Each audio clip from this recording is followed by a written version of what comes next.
नमस्कार. पावसाळा आला की एक गोष्ट हमखास येते, ती म्हणजे डोळे येण्याची साथ. डोळे लाल होतात, त्यातून पाणी येतं आणि मनात एक भीती बसते. पण हे डोळे येणं म्हणजे नेमकं काय आहे? चला तर मग यामागचे गैरसमज आणि खरं विज्ञान काय आहे हे अगदी सोप्या भाषेत समजून घेऊया. माझ्याकडे बघू नकोस, तुझे पण डोळे येतील. आठवतंय का हे वाक्य? लहानपणापासून आपण हेच ऐकत आलोय. शाळेत, ऑफिसात, कुठेही डोळे आलेली व्यक्ती दिसली की हे वाक्य कानावर पडतंच. पण खरंच असं होतं का? म्हणजे नुसतं एखाद्याच्या डोळ्यात बघितल्याने आपल्यालाही संसर्ग होऊ शकतो का? यामागे काही शास्त्रीय कारण आहे की हा निव्वळ एक गैरसमज आहे? चला शोधून काढूया. तर सुरुवात करूया सगळ्यात मोठ्या गैरसमजापासून.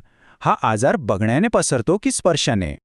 तर बघा, विज्ञान अगदी स्पष्टपणे सांगतं की डोळ्यात बघून संसर्ग होत नाही.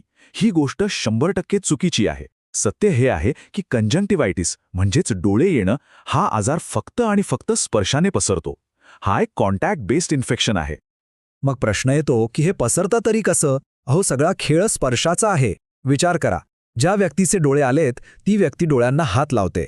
मग तोच हात एखाद्या पेनला, दाराच्या हँडलला किंवा रुमालाला लागतो. आता जेव्हा दुसरी निरोगी व्यक्ती त्याच वस्तूला हात लावते आणि नंतर नकळतपणे स्वतःच्या डोळ्यांना स्पर्श करते, तेव्हा तो संसर्ग पसरतो. म्हणजे मुद्दा नजरेचा नाहीच, स्पर्शाचा आहे. आता येऊया काळ्या चष्म्याकडे.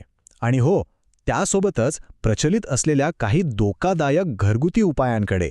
याबद्दलही खूप गैरसमज आहेत. आपल्याला असं वाटतं की डोळे आलेल्या व्यक्तीने काळा चष्मा लावला की संसर्ग पसरत नाही, पण हे पूर्णपणे खरं नाही. तो चष्मा खरं तर त्या रुग्णाच्या स्वतःच्या सोयीसाठी असतो. याची दोन मुख्य कारणं आहेत. पहिलं, डोळे आल्यावर प्रकाशाचा खूप त्रास होतो, तो कमी होतो. आणि दुसरं, जे खूप महत्त्वाचं आहे, चष्म्यामुळे आपला हात सारखा डोळ्यांकडे जात नाही, त्यामुळे संसर्ग दुसरीकडे पसरण्याचा धोका कमी होतो. आणि आता एक अत्यंत महत्त्वाची आणि धोक्याची सूचना. काही ठिकाणी आईचं दूध किंवा अगदी गोमूत्र डोळ्यात टाकण्याचा सल्ला दिला जातो. असं काहीही अजिबात करू नका. हे उपाय भयंकर धोकादायक ठरू शकतात. यामुळे इन्फेक्शन कमी होण्याऐवजी कित्येक पटींनी वाढू शकतं आणि आपल्या डोळ्याची बाहुली म्हणजे कॉर्निया कायमची खराब होऊ शकते. ठीक आहे, काय नाही करायचं हे तर आता आपल्याला चांगलंच कळलं आहे. मग आता प्रश्न येतो की डोळे आल्यावर नेमके कोणते योग्य आणि सुरक्षित उपाय करायचे? चला ते पाहूया. फक्त 3 सोप्या गोष्टी लक्षात ठेवायच्या आहेत.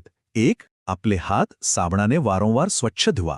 2. डोळ्यांना आराम मिळावा यासाठी स्वच्छ सुती कापड कोमट पाण्यात भिजवून त्याने हलकासा शेक द्या. आणि 3. सगळ्यात महत्त्वाचं, स्वतःच्या मनाने कोणतेही उपाय करण्यापेक्षा थेट डॉक्टरांचा सल्ला घ्या. स्वच्छता ही सगळ्यात महत्त्वाची आहे. आपला टॉवेल, रुमाल, उशी इतरांपासून वेगळी ठेवा. डोळ्यांतून येणारी घाण, ज्याला आपण चिपड म्हणतो, ती कोमट पाण्यात भिजवलेल्या कापसाने अलगद बाहेरच्या बाजूला पुसून काढा. आणि हो, एक मोठा धोक्याचा इशारा, मेडिकलमधून स्वतःच्या मनाने स्टिरॉइड असलेले आयड्रॉप्स कधीही घेऊ नका. त्याने तात्पुरतं बरं वाटेल, पण डोळ्यांचं खूप मोठं नुकसान होऊ शकतं. फक्त डॉक्टरांनी लिहून दिलेले अँटीबायोटिक ड्रॉप्सच वापरा. तर मग ह्या सगळ्या माहितीनंतर डोळे येण्याबद्दलचा आपला दृष्टिकोन आता नक्कीच अधिक स्पष्ट झाला असेल. चला, जाता जाता सगळ्यात महत्त्वाचे मुद्दे पुन्हा एकदा लक्षात घेऊया. लक्षात ठेवण्यासारखा सगळ्यात महत्त्वाचा मुद्दा एकच आहे. डोळे येण्याचा आजार हा कोणाच्या डोळ्यात बघितल्याने नाही, तर तो स्पर्शाने पसरतो, बस. आता हे सत्य आपल्याला माहीत आहे. त्यामुळे पुढच्या वेळी जर कोणी तुम्हाला म्हटलं की माझ्याकडे बघू नकोस, डोळे येतील, तर तुम्ही त्यांना योग्य माहिती नक्कीच देऊ शकाल, नाही का? ही माहिती इतरांपर्यंत पोहोचवा आणि हा गैरसमज दूर करायला मदत करा.